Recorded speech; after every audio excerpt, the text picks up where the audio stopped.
Hey everybody, it's Kevin here from Happy Beard Games, and I like to collect things, and stuff, and collectibles.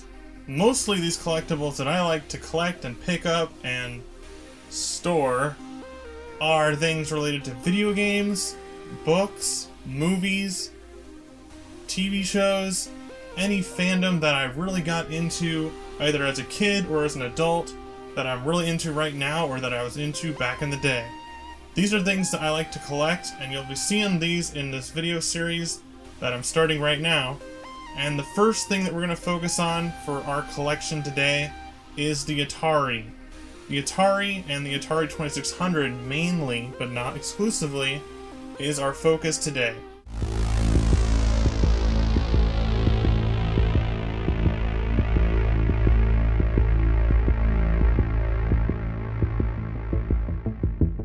So we're going to look at a lot of different Atari things today. Everything that I own Atari that I know of and can find at the moment will be in this video. The Atari 2600 is both my newest and oldest video game console.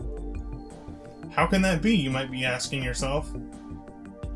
It's my newest because I got it last week, and it's the oldest because, well, it's from the 70s. Now, I got this last week, and you also might be thinking to yourself, is this some kind of hipster? Is he tricking you here with this collection video? No. I used to have one of these when I was a kid. Well, actually, it was my stepdad's at the time, so when he sold it, I didn't have it any longer. But I did have it around the same time that I had my Super Nintendo. I was a 90s kid. And so I wasn't really too into the Atari 2600. I did find some really fun games on it that I remember, and I still want to get back some of those games today. And since I've been collecting the NES and Super Nintendo, and I've always wanted to go back a little bit further to the Atari days and check out the Atari 2600 once again, play the actual system, actual controllers, games, plug it in, and just have some fun with this game and relive and re-experience this system. So that's what this system, the Atari 2600, means to me. It means a lot to me, and it means some good memories to me too. Now, the cool thing about this system is the wood grain. Get that wood paneling up there. And you got the Atari logo there, which I always thought that was neat, having the wood on the front. And it stands out, so that's why I got this version of the console. It also has this nice ridge texture here, which is kind of... it's a little much. It's kind of a big console, actually. It's really big. And, the cool thing is you can put your games on here. I don't know if I'd recommend that though, but you can put games on there and then you put the game in there to play it. So here, I'll show you a game. Let's check out bowling. I've actually never put this one in. You take the game, turn it upside down, and you just kind of put it like there, and that's how the games stick out when you're playing. They don't go all the way in. It's not like a CD drive or anything like that. And it's not like an SD card slot, that's for sure. When you're looking at this, you might notice some switches. These are the 4 switches. They're actually metal. And there's a power switch, turn it on or off. You've got color and black and white. This was back in the day when black and white TVs were still pretty much a thing. So you can switch between color and black and white if your TV was not showing the right colors. You also got select game. This allows you to choose from different game modes or game types within each video game. Reset game is the same as your reset switch on pretty much any electronic device. In the back is where you've got your controllers. You got left, which is single player, right, which is second player. It's a 2-player console, max. You've got difficulty sliders, A and B. Difficulty A and B. I don't know what had them set to B, but they did. And right here is where the power goes in. The power cord is ridiculously long, which I might be able to show you that as well. And right here you've got another slider, which actually, I'm not going to slide actually. It changes the channel to 2 or 3 on your television. And then you've got this built-in hardwired cord, which is also really long, but not as long as the power cord I have. It's hardwired into the system, so that's really weird. So you gotta look out for that when you're going to buy one. But overall, the Atari 2600 is a really iconic looking, cool piece of hardware here. So let's check out some games. Now, I know I said we'd go check out some games now, but let's check out the Atari Flashback 2, which is what I had for a very long time. Maybe about 10 years. I've had this thing for a long time playing Atari games on it, and I finally broke down and got this one recently. So this is what they look like in comparison. They're very similar. They're modeled after each other. Whoa. This is modeled after this. This is not modeled after anything like this, because it came out later, of course. But yeah, it's just a simplified version with built-in games, but the cool thing about this is it still uses all controllers that were compatible with the original system. Pretty cool. Hi guys, let's check out some video games for the Atari 2600 and a couple other things that are on here that are related collectibles. So I put a lot of my collectibles on the shelf as well as the games, but there's also some controllers that we'll check out after this, and I think that's about it. It's kind of hard because I'm on my knees right now, but let's jump in and check out what we got here. Now there's a couple of things like this where the stickers have fallen off. So I've got 3D Tic-Tac-Toe and Space Invaders. I'm not too worried about them because I have multiple copies of these games, but you can see like these games up here, they fell off, and you can kind of tell that the glue has been worn off over time. I live in a coastal region, so there's a lot of moisture in the air. These were from a place in Seaside that might have got kind of wet because it was like a warehouse kind of building.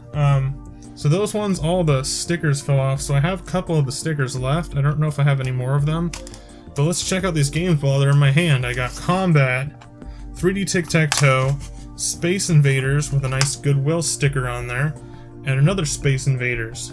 All these Space Invaders are, as far as I can tell, identical, but I have them all on this shelf as well with the labels intact. That's why I kind of keep them over to the side, because they're not that important, because I have 2 of them or more, and the labels are messed up. So let's check out these 2. I got a couple more copies of Space Invaders here, which I got for $1, I guess. $1 each, maybe? I don't know. What else have we got? We've got, oh yeah, I was going to show you this. I got my only 7800 game, and it's Exevious. Really cool arcade game. I have played it on some Namco Museum plug-and plays. It's a Namco game. It's a classic space shooter shmup. Really cool. Now, before I get into a lot of this stuff, I just want to go and show you these things. These are actually candy tins. Like, you put candy, well, it comes with candy inside it, and they open up like that, and then that's rubber there, and it looks like an Atari 2600 joystick.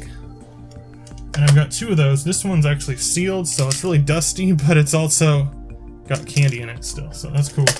Then I've got this thing, which was Pac-Man pajamas, I believe. Or boxer shorts, actually. And it came in a cool tin, so I kept the tin and I just put it up here just because I don't know, Pac-Man's pretty fitting. I've got a couple Pac-Man games on the Atari that was from that generation of gamers, so that's pretty cool. Another cool thing I got is this Atari window sticker, I believe. It's like you can put it in your car or something. It's kind of faded and worn, but I believe I got this with that Atari 2600 plug-and-play console. I could be wrong, because I kind of found it in my garage randomly, so I don't know where that came from, really. Another thing, this is actually for the Intellivision sleeves for the controller on the Intellivision, so I don't know why that's there. Here's something that I've done an actual full review of, which I might have linked to this video. It's a video that I did where I basically, like, read the entire catalog. What this is an Atari VCS catalog that shows 49 different games that are coming out for your new Atari 2600 back in the day.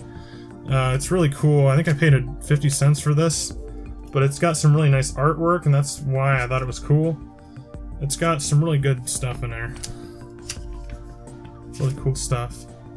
Talks about a lot of games that I want to get still. So I keep them in the middle. I've got all these games in box, and they are complete in box, but I took out the manuals. Just cause, I don't know, I took out the manuals, but I did. I forgot exactly why. Here's the manual for Asteroids. Now, if you watch my Gamer Piece Theater video game series where I do reviews of classic arcade era games, and some other games, we might be checking out some of those games and their manuals in those videos specifically, but I'm not going to go through the manuals on this video because it'll take all day. I've also got the manual for Missile Command. Really cool game. It's actually a different size than the Asteroids manual, which is weird. I've got these Atari advertisements that were in the box. Like I said, they were complete in box, so they weren't sealed, but they were opened and stuff, but they're really good condition. So these are like, they've never really been opened. Like, these are like minty, like, okay, like The breath of the 70s coming at you. But yeah, I got these little Atari ads. I've got the manual or instructions for combat on Atari. And I've got the manual and instructions for air-sea battle. And I got some business reply mails for you can send a message to Atari if you want to. And the cool thing I was going to show you about the manuals that's actually important to the gameplay is on the Atari, if you remember those switches, those like little metal switches on the console, you gotta switch between games, and you don't know what the games are unless you have the manual, and the game manual tells you like, okay, like 1 through 5 is tank. Probably can't see that very well. And then the 4 through 9 are tank pong, and this is the game combat, by the way. But the settings on the switches will tell you what kind of game you're playing. Like there's biplane, invisible tank, and invisible tank pong. So there's lots of different games on this same game cartridge. Now I actually have one other game that is a 5200 game. Don't have the console, don't have any way to play it, but it's Pac-Man for the Atari 5200. Did I say 6? It's 52. We've also got some boxed games, which I'll check out 3 at a time because that's the way I have it sorted. I've got... These boxes aren't in the best condition. You can see there's little tears and stuff, but they're from 1981. So the copyright on this one. This is an 81 game, Asteroids. I love the box art on this, and I love the way it looks on the cartridge as well. We'll check that out in a few moments. Some of them open up, I think, or maybe that was in television I'm thinking of. I got some in television in box as well. We've also got air-sea battle. Oh no, this one opens up, okay, and it's got the games on the back, like I was just talking about with the manual. They're also on the back of the box. Really handy. This was originally $20 at Long's. I don't even know what that store is, but that's where it was. And then this one opens up like that, so it opens like a book or like a case, and the game cart goes in there nicely, and the manuals go in there. Once again, I took them out, if you already saw that. Then I've got combat, so that was air-sea battle. Here's combat. I think there might be something in here, or there's just some mailing pamphlets there, and then another spot for the game. It looks a little bit different. There's no games on the back of this one, so maybe that's why I needed the manual. Okay guys, we're going to check out the next game, which is another copy of Combat, but you can see this one doesn't open up. It doesn't open up like that, and it's got a little bit different texture to it than this Combat, and the cover's different. It's kind of interesting having 2 of the same games, 2 different boxes, and that's what the backs look like. It's interesting. It's kind of weird having that. It's kind of a cool thing to have, actually. Variations. And then we've also got Video Olympics. And that one does open up, so it looks like that inside. Oh, they got the manual in there. I guess I forgot to take that one out. Then we've got Missile Command, which will be the focus of one of my upcoming Game Repeats Theater videos. So if you're interested in Missile Command, check it out, because I'm going to be recording some of this gameplay today and working on the review for that soon. Okay, now let's check out the actual game carts. I'm not going to pull them all out because, like, I showed you bowling before, and, like, look at the cover. It's like, that's not exciting. I mean, it tells you information about the game, which is good, but it's just text, essentially. So some of them that I know that are not just text are Asteroids. This is one of my favorite games. Wow, one of my favorite game cover arts, I mean. It's not really one of my favorite games, but I really love that cover art. I'll try to upload a better, or take a picture of it so you can see it in better detail, but it looks really cool to me. I also got one that I got in Video Games Monthly. Not in the best condition, but I think it was a free game, so Real Sports Baseball.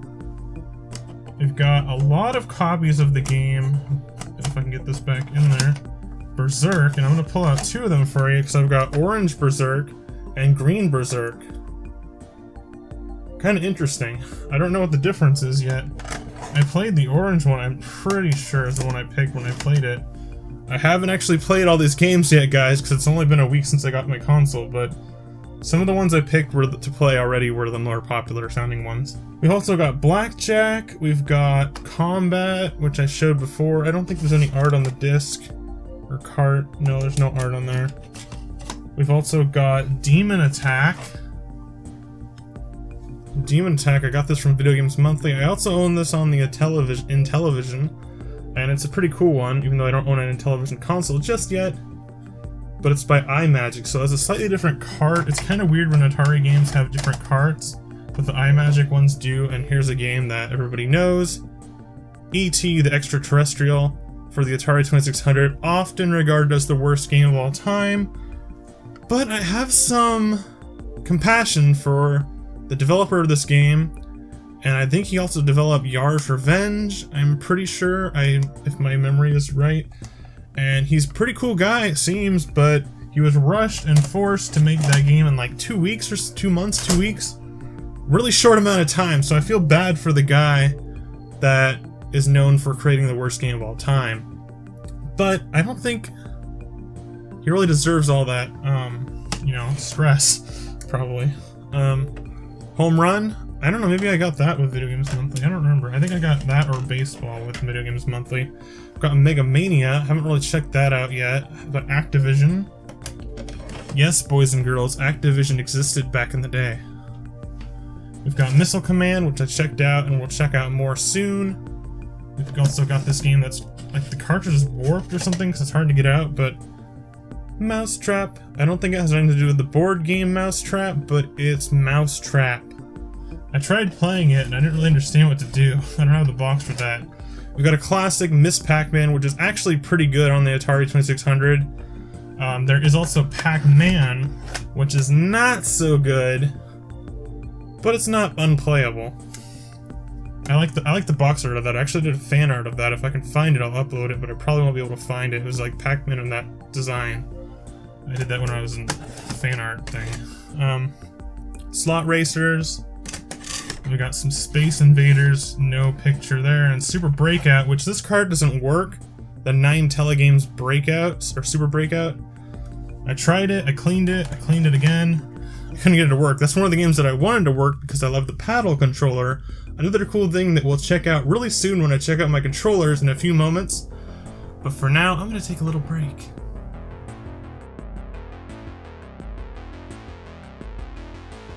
Alright everybody, thanks for watching once again. Stay tuned to Hybrid Games. Bye!